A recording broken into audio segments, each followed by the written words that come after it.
Y estamos compartiendo en esta mañana el capítulo 40 de Isaías, versículos del 12 al 31, con el tema la grandeza de nuestro Dios. La grandeza de nuestro Dios. Dice el capítulo 40 de Isaías, versículo 12 en adelante: ¿Quién midió las aguas con el hueco de su mano y los cielos con su palmo? Con 3 dedos juntó el polvo de la tierra y pesó los montes con balanza y con pesa los collados. ¿Quién enseñó al Espíritu de Jehová o le aconsejó enseñándole? ¿A quién pidió consejo para ser avisado? ¿Quién le enseñó el camino del juicio o le enseñó ciencia o le mostró la senda de la prudencia? He aquí que las naciones le son como la gota de agua que cae del cubo, y como menudo polvo en las balanzas le son estimadas. He aquí que hace desaparecer las islas como polvo. Ni el Líbano bastará para el fuego, ni todos sus animales para el sacrificio. Como nada son todas las naciones delante de él, y en su comparación serán estimadas en menos que nada y que lo que no es. Vamos pues a comenzar a desarrollar poco a poco este tema hasta el versículo 31. Y es maravilloso que podamos nosotros saber que una de las verdades más importantes que necesitamos conocer para vivir realmente en libertad, en seguridad, en esperanza, es conocer qué grande es Dios. No fue hasta que Isaías pudo tener una visión de Dios sentado con las faldas que cubrían todo el templo y oír los querubines que decían: Santo, Santo, Santo, Señor Dios omnipotente, Dios de los ejércitos. No es hasta ese momento en que Isaías pudo ver su propia pecaminosidad. Estudiando este capítulo de Isaías, desde hace algunas semanas, se los digo con todo mi corazón, he caído llorando al suelo, porque le he pedido a Dios que me dé un concepto, una visión no física, ¿verdad?, de poder yo entender cada vez más su santidad. Cuando nosotros entramos a la Biblia y vemos que Dios es un Dios santo y que nos manda que nosotros seamos santos como Él es santo, no es un Dios que nos dice: yo solamente te salvé para perdonarte tus pecados y para que te fueras al cielo, sino que nos manda que seamos santos, porque es la esencia del carácter de Dios. ¿Qué nos está diciendo Dios cuando nos dice que seamos santos como Él es santo? Nos está invitando a imitar su carácter, a que nosotros seamos separados del mal, que odiemos el pecado, que aborrezcamos el mal, que aborrezcamos y que tengamos su temor de Él en nuestro corazón, para que podamos verdaderamente ser como Él. Y no es hasta que el cristiano entiende que es el carácter lo que Dios anhela transformar en nuestra vida, pues el cristiano va a creer o seguir creyendo que lo que Dios quiere es que hagamos muchas actividades. Y aunque no es malo involucrarse en muchas actividades, lo más importante es tener el carácter de Jesucristo, la santidad, aborrecer el pecado, detestar todo aquello que Dios odia, aborrecer todo lo que Dios odia, para que podamos cada vez asemejarnos más y más y más a Él. Esto es lo que Dios quiere que nosotros entendamos, porque cuando comenzamos a santificarnos, a apartarnos del pecado, a odiar el pecado, a comenzar verdaderamente a amar las cosas que Dios ama, es cuando comenzamos a entender la Biblia. Es cuando comenzamos a tener revelación. La revelación no viene porque alguien me toque de repente y me tumbe al suelo y ya tenga yo el espíritu o la unción de Elías o de Eliseo.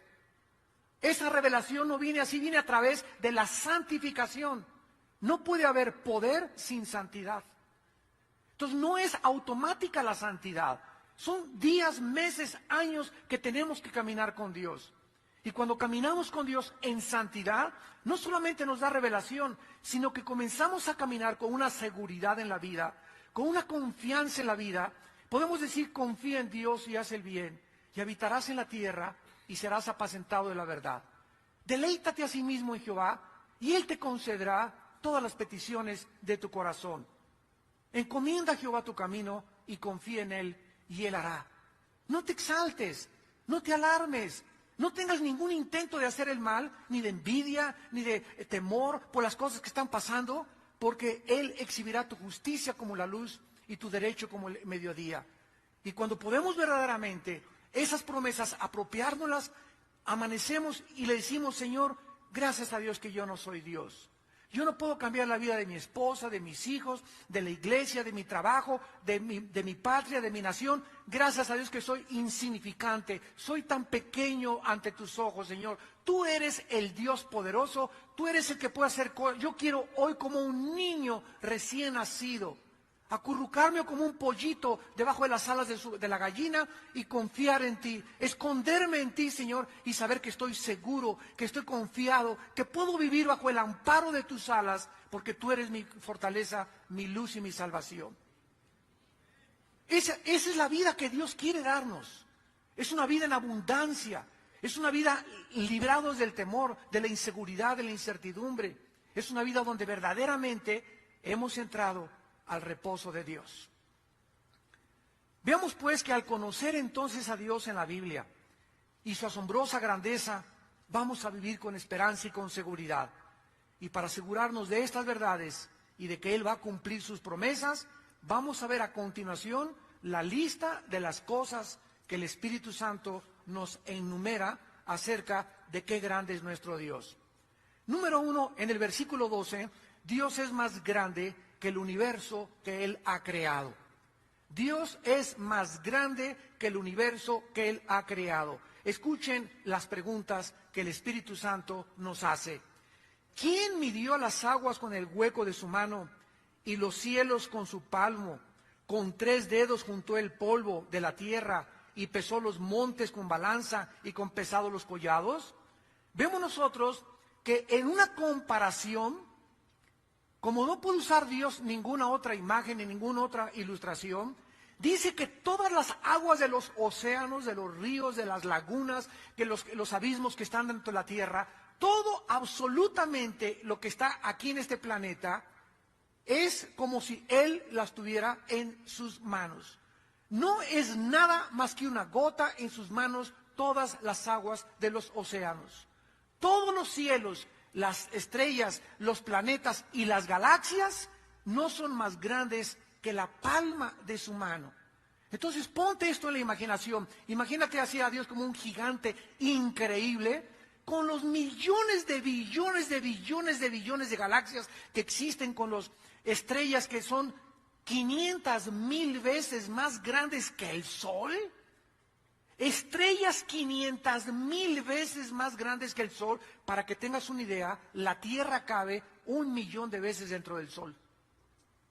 Nuestro planeta cabe 1,000,000 de veces dentro del Sol. Y el Sol tiene estrellas que son más grandes que él, 500,000 veces más. O sea, ni siquiera en nuestra imaginación podríamos asimilarlo. Ese Dios con todo ese universo vasto que existe, lo tiene en su mano. Así de grande es Dios. Y todo el peso, dice la Biblia, con 3 dedos juntó el polvo de la tierra. O sea, todo el polvo y toda la tierra que existe en este planeta está matemáticamente calculada por Dios. No hay más tierra que agua, ni más agua que tierra. Exactamente, Dios hizo la capacidad y en las balanzas pesó, dice la Biblia, con 3 dedos el polvo y los montes con balanzas y con pesa los collados. Cuando Dios diseñó, dice en el Job 38, los ángeles estaban alegrándose, viéndose todo lo que Dios hacía.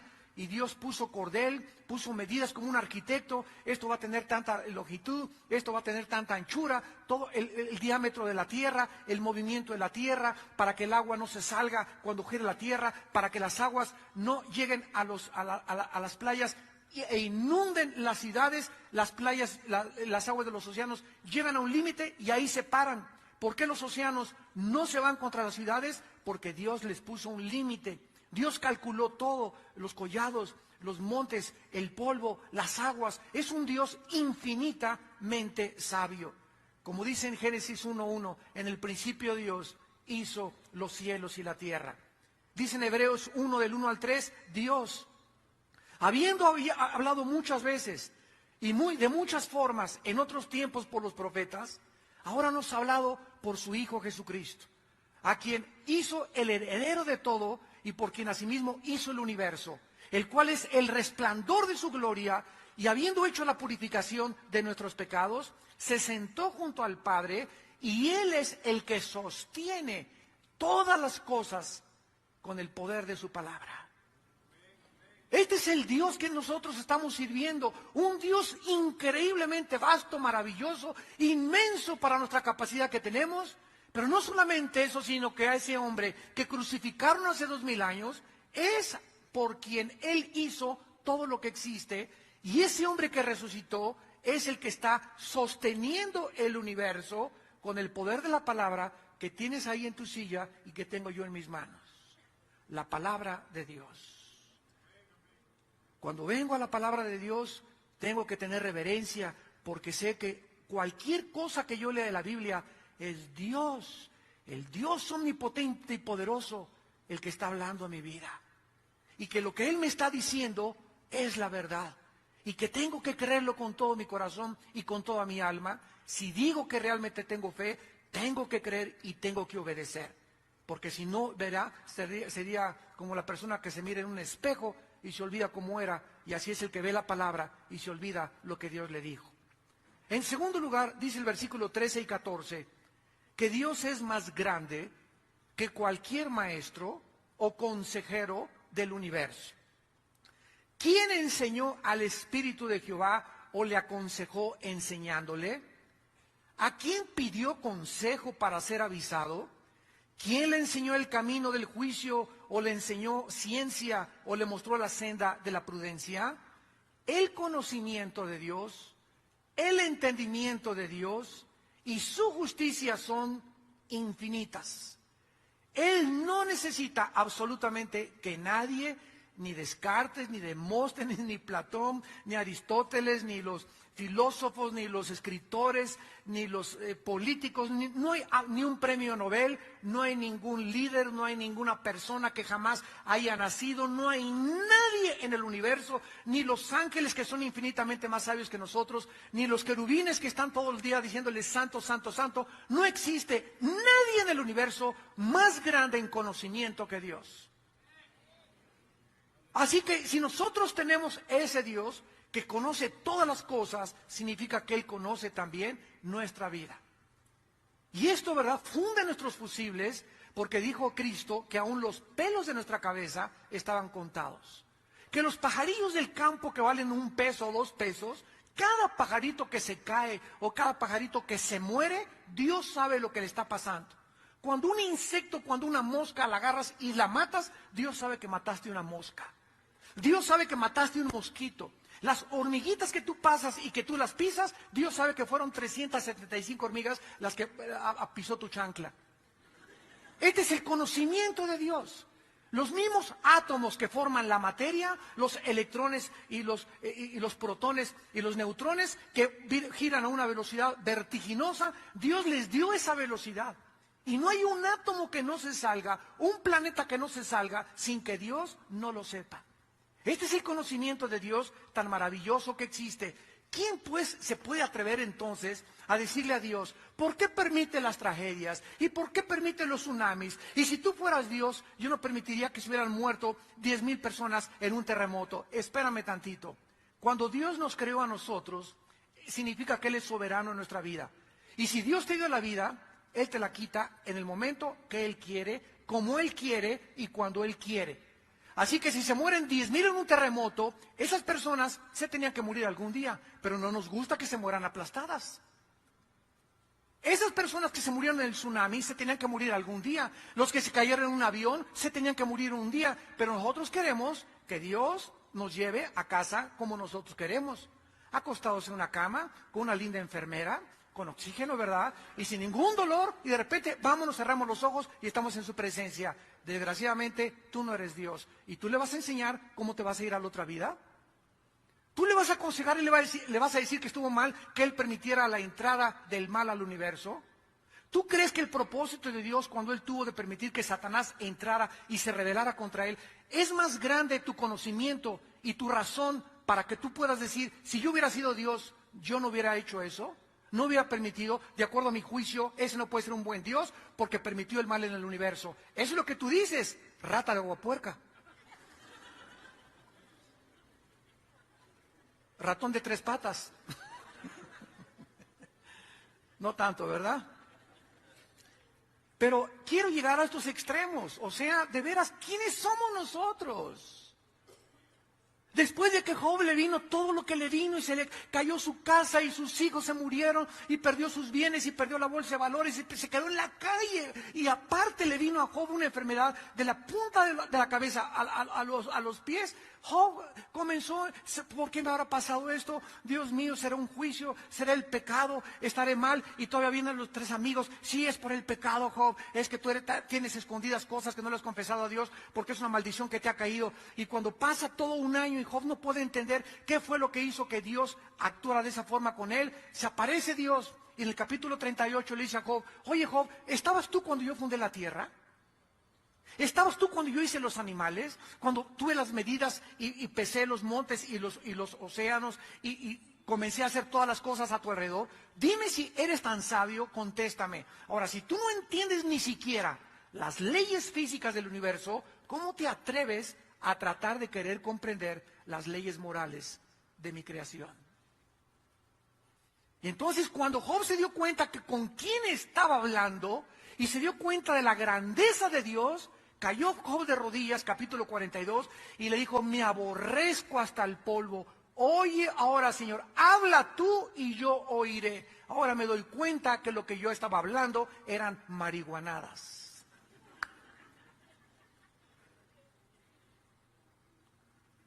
Dice en el libro de Daniel, capítulo 2, versículo 22, cuando Daniel tiene la revelación acerca del sueño, Dios revela lo profundo y lo escondido. Conoce lo que está en tinieblas y con Él mora la luz. En Romanos capítulo 11, cuando el apóstol Pablo habla acerca del misterio de por qué Israel ha sido puesto a un lado y la iglesia ha surgido ahora, pero que Dios no ha terminado con Israel y que dentro del plan de Dios está volver otra vez a levantar a Israel. Dice Romanos 11, versículo 33, oh profundidad de las riquezas, de la sabiduría y del conocimiento de Dios. Cuán insondables son sus juicios e inescrutables sus caminos. ¿Quién entendió la mente del Señor? ¿O quién fue su consejero? ¿O quién le dio el primero para que le fuese recompensado? Porque de Él y por Él y para Él son todas las cosas. A Él sea la gloria por los siglos. Amén. Pablo hizo lo mismo que Isaías. Lo mismo que Isaías. Oh, dice Pablo, si yo tratar de comprender todos tus misterios, ¿por qué haces esto? ¿Por qué haces aquello? ¿Por qué permitiste que este presidente surgiera en esta nación? Dios tiene un propósito para todo lo que Él está haciendo y para todo lo que Él permite. Y cuando nosotros entramos en su plan y entendemos sus caminos y sus pensamientos, entramos a ser dirigidos por el Espíritu Santo, porque todos los que somos hijos de Dios deberíamos de ser guiados por el Espíritu Santo y no por las corrientes del mundo.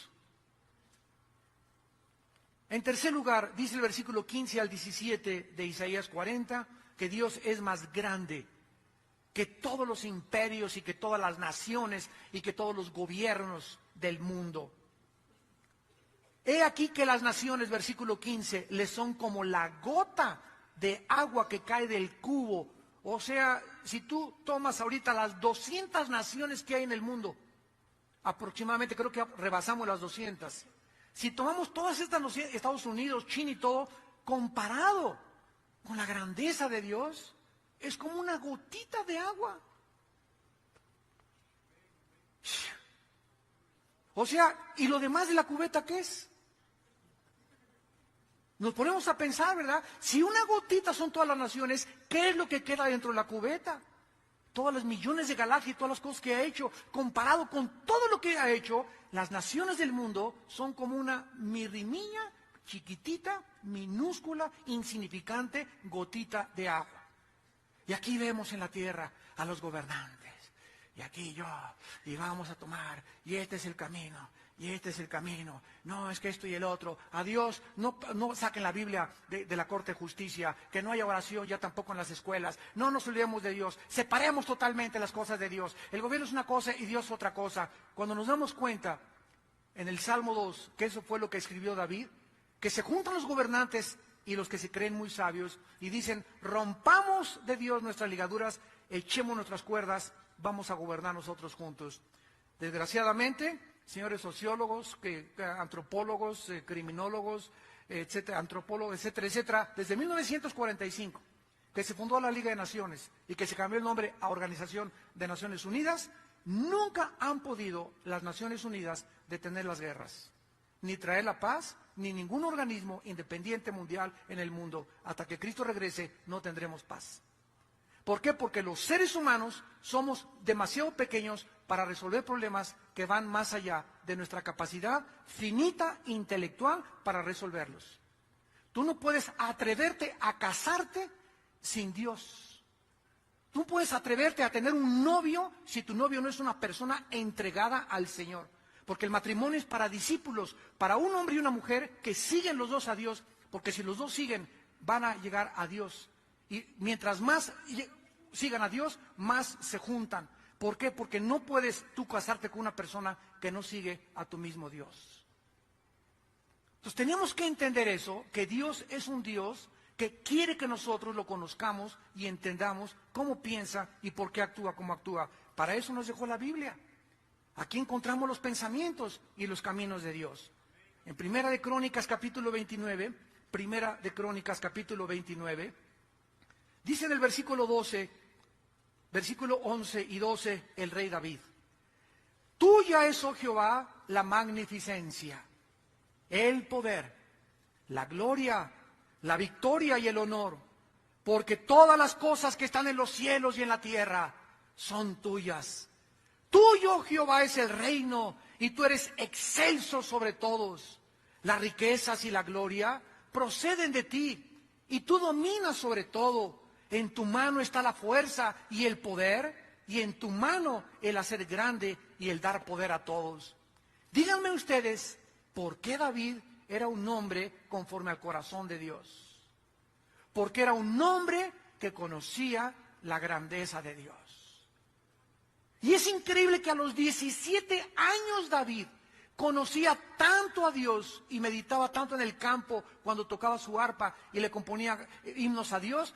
Es increíble que a esa edad se haya enfrentado a un gigante llamado Goliat y que le haya dicho: tú vienes a mí con lanza y con espada y con casco y con armadura, pero yo vengo a ti en el nombre de Jehová de los ejércitos. Conocí a Dios. Cuando tú conoces a Dios y tienes esta sabiduría, dime quién te puede hacer frente en tu vida. Nadie te podrá hacer frente durante todos los días de tu vida.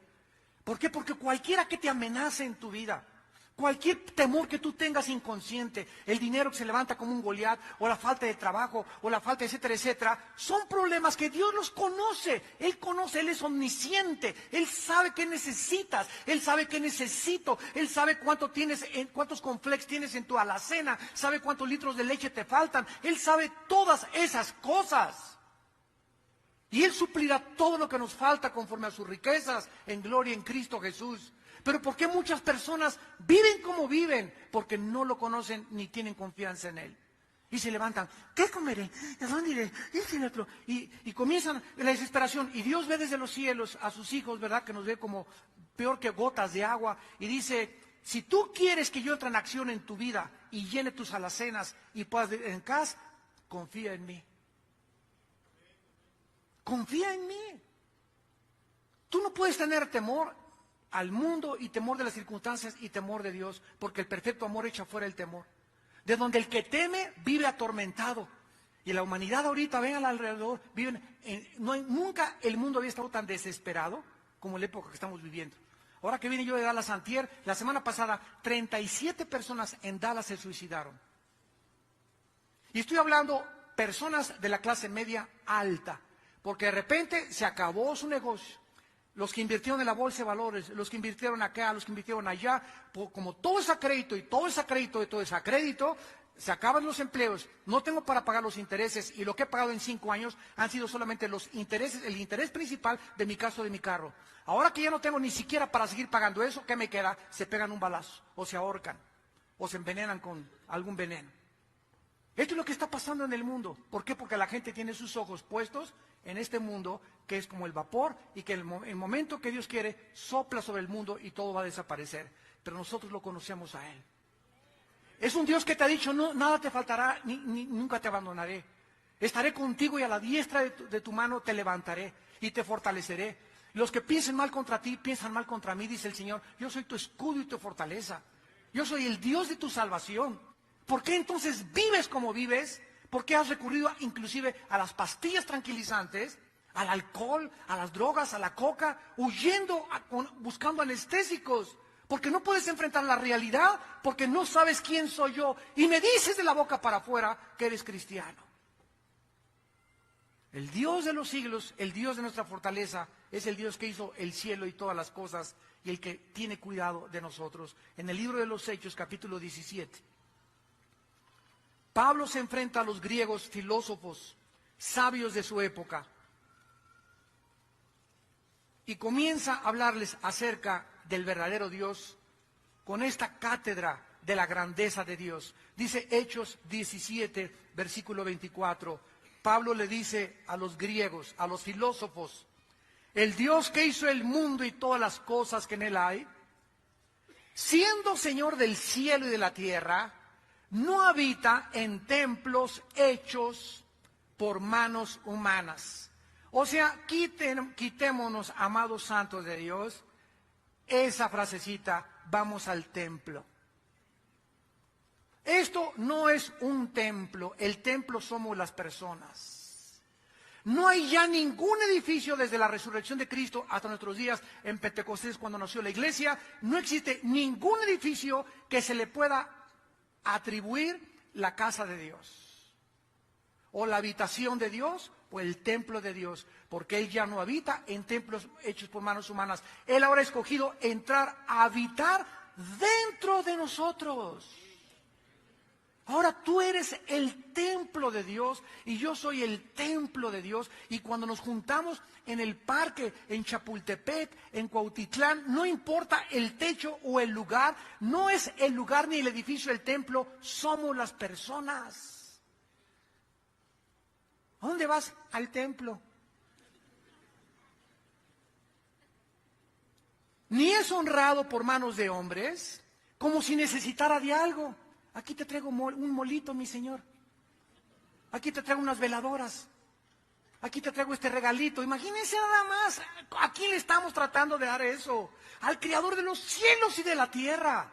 ¿Qué habrá que podamos decirle a Dios? Te ofrezco este reloj, te ofrezco aquello. ¿Qué hay si nos dio a su Hijo? ¿Cómo nos atrevemos a querer comprar a Dios? Él no quiere sacrificio, quiere obediencia. Quiere nuestra obediencia. Me voy de rodillas a la villa, Señor. Órale, sángrate más. ¿Qué le va a interesar eso a Dios? Me voy a crucificar, voy a cargar un costal de nopales. Todas esas cosas tienen su origen en el paganismo, en la ignorancia de las sagradas escrituras. Pero tú eres hijo de Dios y yo soy hijo de Dios, y debemos de entender a Dios que esas cosas no le agradan. Él ya no es honrado por nada que nosotros podamos hacer. Y dice la Biblia, ni tampoco habita en templos de manos humanas, pues Él es quien da a todos vida, aliento y todas las cosas, y de una sangre ha hecho el linaje de los hombres para que habiten sobre la faz de la tierra. Y les ha prefijado el orden de los tiempos y los límites de su habitación. Todos tenemos sangre H negativa o positiva, o RH o positivo o negativo o universal, pero es sangre humana. Y un negrito me puede transfundir la sangre a mí, yo a un chino, etcétera, etcétera, pero nunca un mono a un humano. Señores genetistas y señores ateos, el día que tu abuelita necesite una transfusión, tráela a la changa.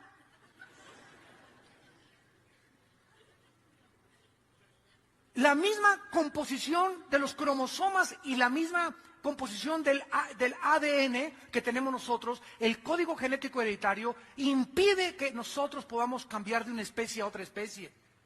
Y esto fue escrito antes de que se descubriera en 1860 la ley de la herencia por Gregorio Mendel. Más de 18 siglos antes, el apóstol Pablo les dijo a los filósofos, a los que se creían muy sabios, ¿sabe una cosa? Todos los seres humanos somos una sola raza. No hay raza amarilla, no hay raza negra, no hay raza anglosajona. Somos una sola raza, somos la raza humana. No, la raza de los indios, la raza de los negros, no, somos una raza todos, porque todos tenemos sangre humana. No hay ninguna especie subhumana. ¡Qué maravilla de la Biblia! Para que habitemos en la tierra, Dios nos dio esta sangre, no en la luna, no en Marte. Ahí están buscando luna de miel en la luna. Imagínense nada más cambiarlo por Cancún. Imagínense nada más ir tú con escafandra ahí o a Marte, a la luna de miel, a la luna. Están ahí apartando lugares para el año 2010, 2012. ¿Qué canica? Yo la luna de miel lo que menos quieres hacer es una escafandra. Te va a estorbar. Imagínate con todo ese traje de astronauta, en la luna de miel, que en traje de baño, ¿verdad? Y nos ha prefijado el orden de los tiempos y los límites de la habitación. De acuerdo a este versículo, el hombre nunca conquistará el espacio.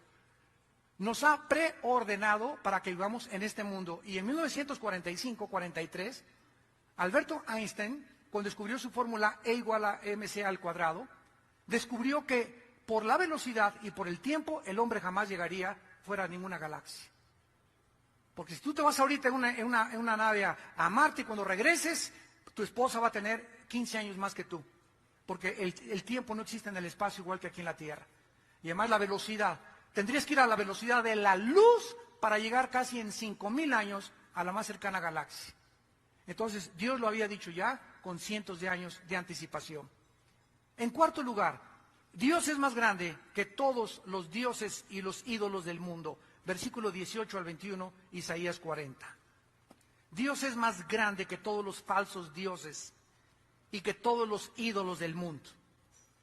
Dice el versículo 18, ¿a quién pues o a qué haréis semejante a Dios? ¿O qué imagen le compondréis? O sea, aquí estamos en un planeta donde tenemos la conciencia de que hay un Dios. Y la gente, como no ha visto a Dios, ni nadie la ha visto jamás, pues tenemos que pintar algo que se parezca a Dios. Y dice Dios, pero ¿cómo puedes tú ir y cortar un pedazo de tronco y hacer un mono con el pedazo de tronco, con tu machete y con tus instrumentos, y poner en ese tronco que tú hiciste y que tú labraste como carpintero, y después de esa imagen del tronco, o de yeso o de cemento, a lo que tú hiciste con tus manos, hincarte y rendirle culto a esa cosa que no ve, que no oye, que no camina, que no siquiera tiene pensamiento. Es lo que se llama idolatría. Pero todos nosotros, antes, ¿verdad?, de conocer a Cristo, estábamos involucrados en eso. Y llegábamos y nos hincábamos delante de las imágenes, y ahí está la Virgen, y ahí está San Judas Tadeo, y ahí está esas cosas, ¿verdad? ¿Cómo podríamos nosotros a esas imágenes, a esos hombres, compararlos con Dios, el Dios del universo? ¿Cómo podríamos asemejarle y tener la herejía, la mente herética para compararlo con ese Dios? Dios ya había desafiado a Israel hace 2700 años. ¿A quién me quieren comparar? ¿Qué imagen me pueden poner ustedes si no saben ni cómo soy, más que soy espíritu? El artífice, o sea, los escultores, preparan la imagen de talla, versículo 19. El platero le extiende el oro y le funde cadenas de plata. El pobre escoge para ofrecerle madera, que no se apolilla hasta con eso. Se busca un maestro sabio que le haga una imagen de talla que no se mueva. Esta es la idolatría. Andamos buscando a quién adorar. ¿Por qué? Porque traemos dentro del alma la eternidad. El ser humano nació a imagen y semejanza de Dios. Y como traemos la eternidad entre nosotros, los egipcios, al morir, le ponían la espada y la comida a sus muertos. Los chinos, no hay una civilización, no hay una tribu africana que no crea en la vida después de la vida. Los ateos solamente son los pseudointelectuales que conocemos. Pero el hombre trae la eternidad en el corazón.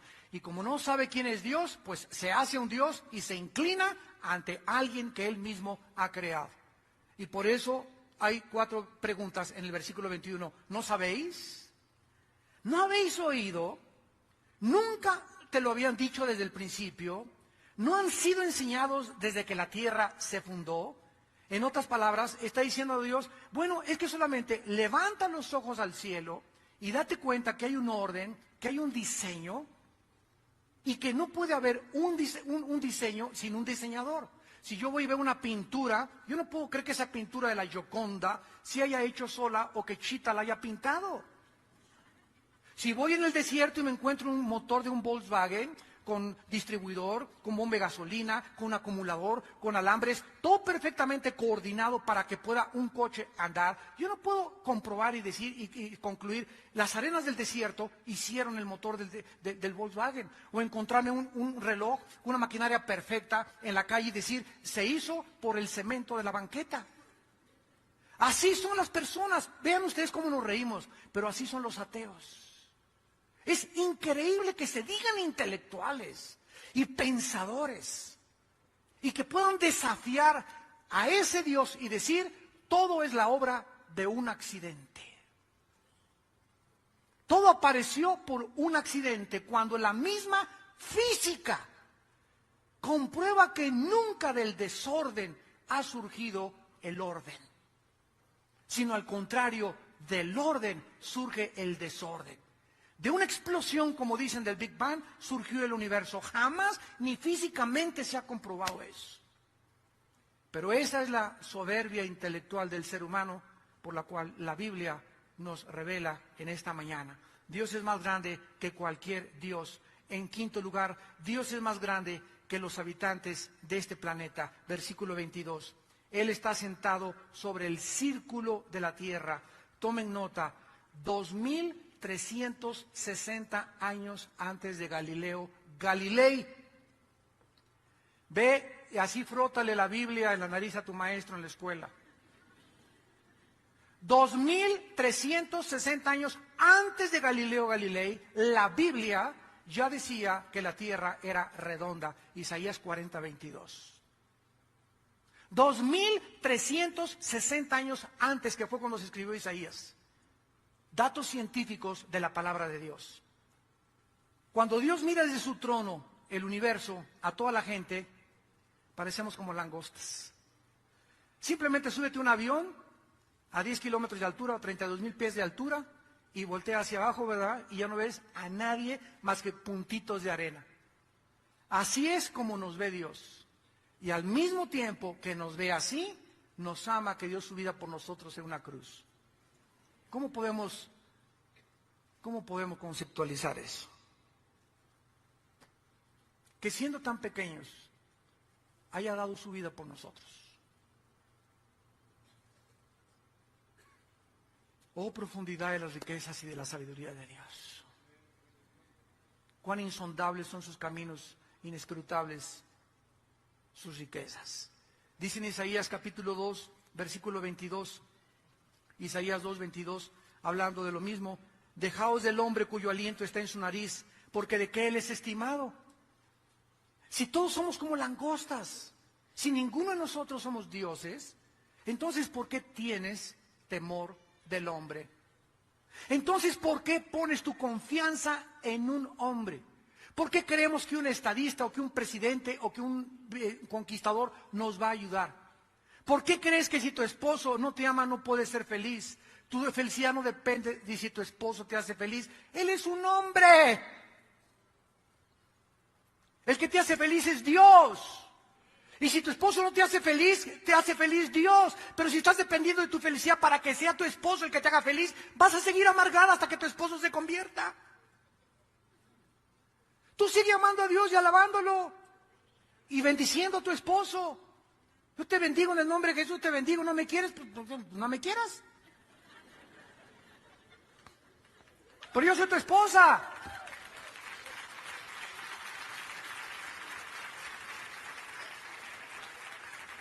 Tenemos que entender Igual en el noviazgo, ¿verdad? Ay, sí, para mi novio. ¿Y yo qué voy a hacer? ¿Y los chochos? ¿Chochos por ese baboso? ¿Piensas quitarte la vida por ese tonto, por ese macarrón? Hay 10 más que Dios tiene para que escojas del cual va a ser el padre verdaderamente de tus hijos. ¿Cómo podemos creer y poner nuestra confianza en un ser humano? Dejaos del hombre cuyo aliento está en su nariz. Todos aquí abajo somos imperfectos. No podemos confiar en nadie porque, en el sentido de que si no tengo a mi esposa, si no tengo a mi esposo no soy feliz. Imagínense, ama a Dios con todo tu corazón, con todas tus fuerzas y con toda tu alma. ¿Por qué? Porque si tú amas a Dios con todo tu ser y con toda tu alma, el día que te falte tu esposa, o el día que te falte tu esposo, o tu novio o tu novia, no se te va a mover el tapete, porque tu amor principal estaba en Él.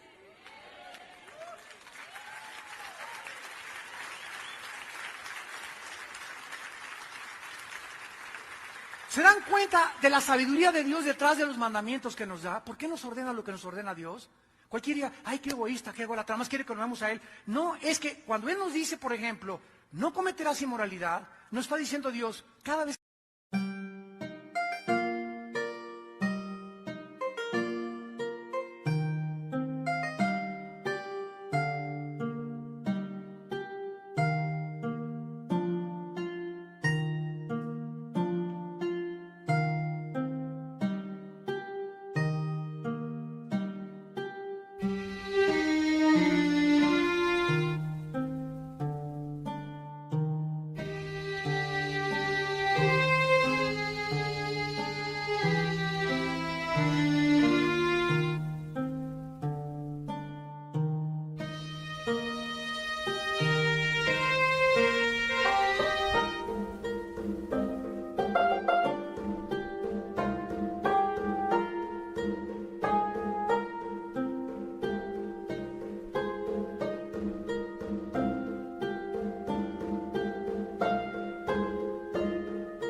si pecas, te estás lastimando, te estás hiriendo. No quiero que te lastimes. Por eso te digo, no metas en tu vida.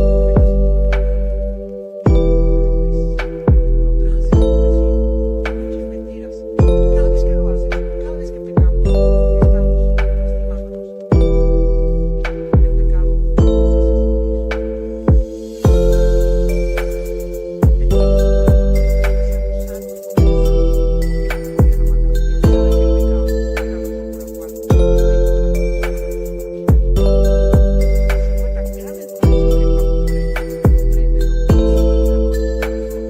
Dios quiere que aborrezcas el pecado. Quiere tu felicidad, quiere darte una buena esposa, un buen esposo, un buen coche, una buena casa, pero por favor, obedécelo. Cree lo que Él te está diciendo.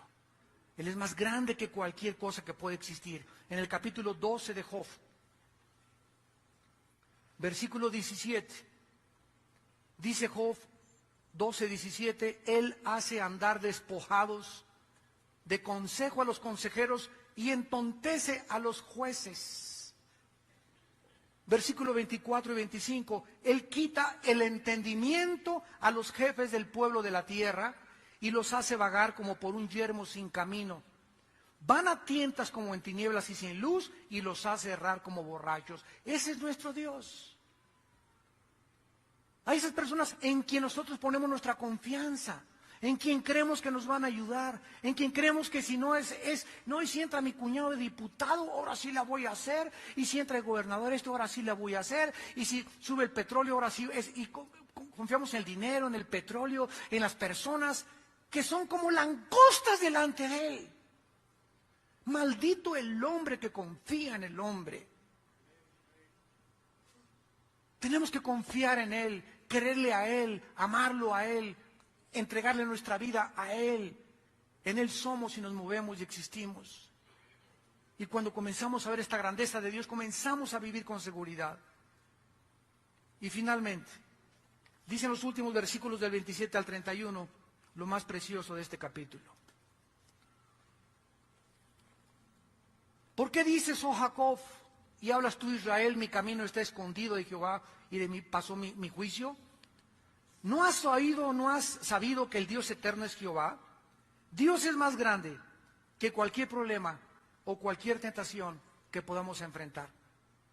En primer lugar, dice el versículo 28, que Él es el creador de todas las cosas, por lo que Él conoce todo lo que está sucediendo.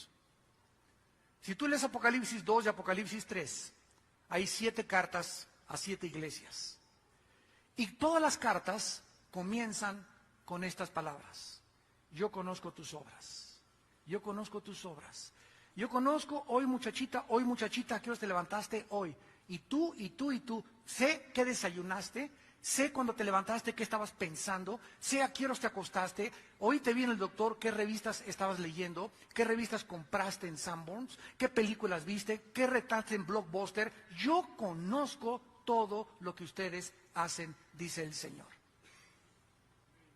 Su mirada penetrante llega hasta lo más profundo de nuestra alma y nuestro corazón y nos desnuda, y no podemos engañar a aquel que es tan grande, tan grande, tan grande, que conoce las hormigas y los moscos y los pájaros, que al mismo tiempo conoce también lo que nosotros somos. Y a cada uno nos paga conforme a nuestras obras. Ese es nuestro Dios. En segundo lugar, dice el versículo 28b, no desfallece ese Dios que es el origen de la energía. Nunca es posible que pueda cansarse o decir ya me tienen harto, y su entendimiento no hay quien lo alcance, ¿verdad? Él es el origen de toda la energía del universo. Él es la fuente de la energía.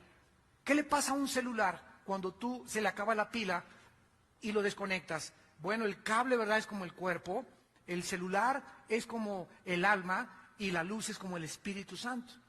Entonces nosotros, como un celular o como un foco, al conectarnos a la energía, sacamos algo que no es inherente en nosotros. Entonces cuando yo vengo a la Biblia, me estoy conectando a Dios. No hay otro origen para mi energía, para mi ánimo, para mi fuerza, para seguir peleando, para no desanimarme más que mi contacto con la palabra de Dios. Al conectarte tú con la Biblia, estás jalando esa energía y dice la Biblia que entonces si estabas cansado, si estabas deprimido, si estabas desanimado, vas a comenzar a levantar alas como las águilas. Esto es lo que Dios nos quiere enseñar en esta mañana. Él da esfuerzo al cansado y multiplica las fuerzas al que no tiene ningunas. ¿Cuántos de nosotros, yo continuamente llego a mi casa y caigo hincado, Señor, y así de todo lo que he visto, de todas las cosas, persecución y apatía y apostasía, etcétera, etcétera, que dices ya, problemas con los hijos, problemas en las iglesias, etcétera, etcétera, ya no puedo, Señor, ya la cabeza no puedes ni pensar, ¿verdad? Quisieras ya irte a Cancún, irte a Acapulco, pero no puedes escaparte por la puerta fácil, tienes que caer de rodillas y comenzar, Señor, en el nombre de Jesucristo, hubiera yo desmayado si no hubiera creído en ti, oh alma mía, aguarda en Jehová, no te desesperes, confía en él, aliéntese tu corazón, el Señor vive. Y después de un tiempo de estar con él, comienzas a sentir algo y te levantas y me levanto otra vez y me siento otra vez, ahora sí, como el gallito giro. Pero ¿de dónde viene esa energía, verdad? Es sobrenatural, no voy con el tequila ni con el alcohol, porque es lo que hace mucha gente. No, con el tequila eso me va a dar ánimo, ¿verdad? O un pericazo de coca, o un bachichazo de la mota de la Golden de Acapulco. Todas esas cosas son anestésicos falsos. ¿Por qué la gente recurre a esas cosas? Porque no conocen a Dios. Pruébalo, dice el Señor, pruébame. Pruébame.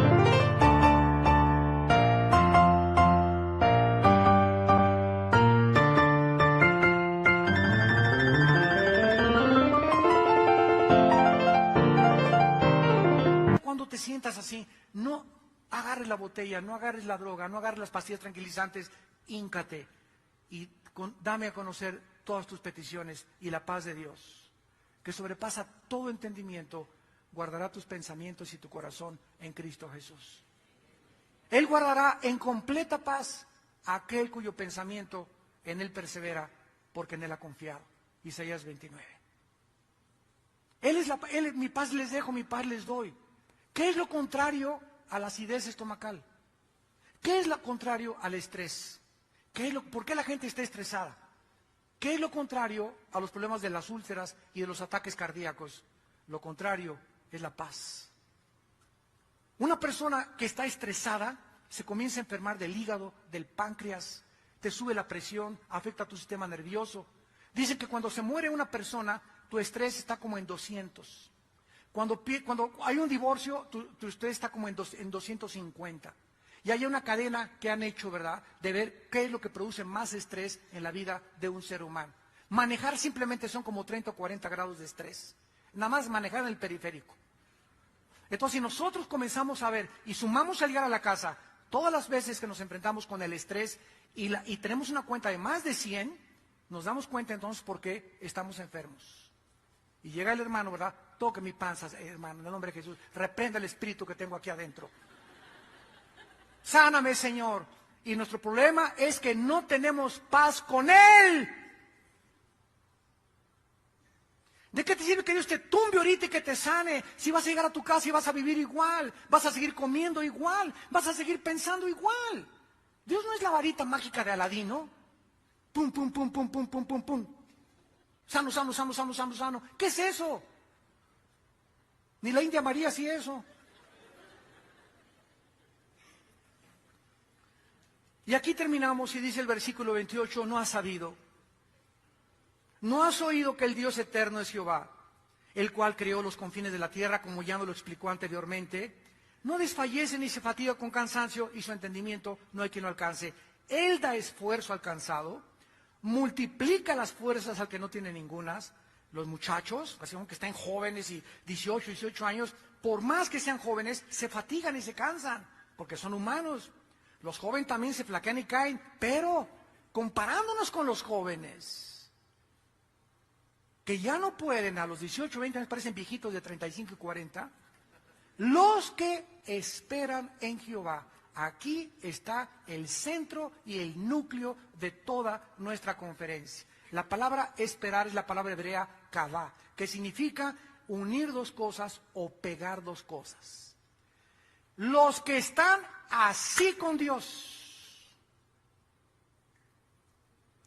son los únicos que van a poder levantarse y enfrentar lo que nos queda de vida y las batallas que nos están esperando, porque están unidos con Él, y cuando estás unido con Él, Él es quien pelea tus batallas. Porque separados de mí, nada podéis hacer. Enfréntate a tu matrimonio sin Dios, enfréntate a tu trabajo sin Dios, haz un negocio sin Dios, sé padre sin Dios, sé madre sin Dios, haz lo que quieras sin Dios, y la ruina te está garantizada adelante de tu vida. Porque fuimos creados para caminar con Él. Fue el secreto de la vida de Jesucristo. Dice Marcos 1:35 que aún no amanecía y se levantaba para...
es el ejemplo que usa el Espíritu Santo, porque las águilas son las únicas aves de los gavilanes, cóndores, todos o pilotes, la que tú quieras, es la única ave el águila que cuando la tormenta viene, todas las aves van y se esconden en los árboles, se buscan refugio en las cuevas. El águila es la única ave que cuando ve una tormenta no corre y se esconde, sino que vuela y se enfrenta a la tormenta para volar arriba de ella. Y así nosotros, cuando tenemos esas fuerzas sobrenaturales, porque no nos ha dado Dios un espíritu de temor, sino de valor y de poder, cuando enfrentamos los poderes, no huimos de la vida, no nos amedrentamos, no tememos, no nos desanimamos, no nos deprimimos 2 o 3 días, sino que hacemos contacto con Dios, venimos a la palabra, aumentamos nuestra vida de oración y vamos a comenzar a volar arriba de los problemas, y los problemas van a quedar abajo de nosotros, porque Él es nuestra fortaleza. Torre fuerte es el nombre de Jehová, a Él correrá el justo y Él será levantado. Padre, gracias por tu palabra. Gracias por tu palabra, Señor. Oh Dios, en esta tarde oramos por muchos hijos e hijas tuyas que están desanimados, que están deprimidos, que están estresados. Muchos que ustedes nos ven por la televisión, no hay un camino corto para el poder de Dios, ni para la santidad. Tienes que discipularte. Tienes que pagar el precio de conocer a Dios y de seguirlo con todo tu corazón. Bendecimos en esta mañana a todos ustedes que están caídos, afligidos, para que la paz de Dios, que sobrepasa todo entendimiento, guarde tus pensamientos en Cristo Jesús. Pídele perdón a Dios en esta mañana y dile: Señor, lávame con tu sangre preciosa. Me he separado de ti en mi soberbia, creyendo que puedo actuar y vivir sin ti. Oh Dios, tú eres mi fortaleza. Tú eres mi pronto auxilio en todas las tribulaciones. Diré a Jehová, castillo mío, roca mía, mi Dios, en quien confiaré. Como el siervo clama por las aguas, oh Dios, hazme que así mi alma clame por ti. Quiero tener sed de ti. Quiero tener hambre de ti. Quiero conocer tu santidad y ser cada vez más santo, porque tú eres santo. En esta mañana también tal vez habrá personas que no tienen a Cristo todavía, que tal vez vienen a visitarnos, o tal vez tienes varios domingos ya viniendo, pero no le has entregado tu vida a Jesucristo. Yo te pido en esta mañana que le entregues tu vida, que te arrepientas de tus pecados y que le digas a Cristo ahí desde tu corazón. Ustedes que nos ven en la televisión también, dile en tu corazón: Señor mío y Dios mío, te pido perdón por mis pecados. Creo que en la cruz tu Hijo Jesucristo pagó con su sangre por ellos, y que a los 3 días lo levantaste de los muertos. Señor Jesucristo, te pido que entres a mi vida como mi Señor y mi Salvador, y te pido que me des la fuerza y el poder de vivir para ti. En el nombre de Jesús. Amén. Todos ustedes en esta tarde que han hecho esta oración, invitando a Cristo por primera vez, nos gustaría conocerlos, saludarlos, y los edecanes ahorita les van a obsequiar una literatura para que la lleves a tu casa y la comiences a leer. Si tú invitaste a Cristo en esta mañana como tu Salvador, te pido que te pongas de pie. Párense los que invitaron a Cristo. Gracias a Dios, que Dios los bendiga. Gracias a Dios. Alguien más, gracias. Gracias, que Dios la bendiga. Gracias, señora. Gracias a Dios. Gracias, joven, que Dios te bendiga. Gracias a Dios. Gracias, Señor. Gracias allá atrás también. Gracias, Señor. Gracias, te veo. Gracias, Señor. Gracias, Señor. Dios te bendiga, jovencita. Dios te bendiga, joven. Gracias a Dios. Nos ponemos en pie para la bendición pastoral. Que Dios haga resplandecer sobre ti su rostro y su paz. Que Dios te guarde en todos tus caminos. Que Dios sea tu escudo y tu fortaleza. Que Dios sea tu amparo en todas tus tribulaciones. Y que Dios te bendiga hoy y para siempre. Que tú puedas ser esa persona que antes de que seamos llamados a casa, podamos presentarnos sin tener nada de qué avergonzarnos. Los bendecimos y le damos las gracias a Dios por tu vida, en el nombre de Jesús. Amén.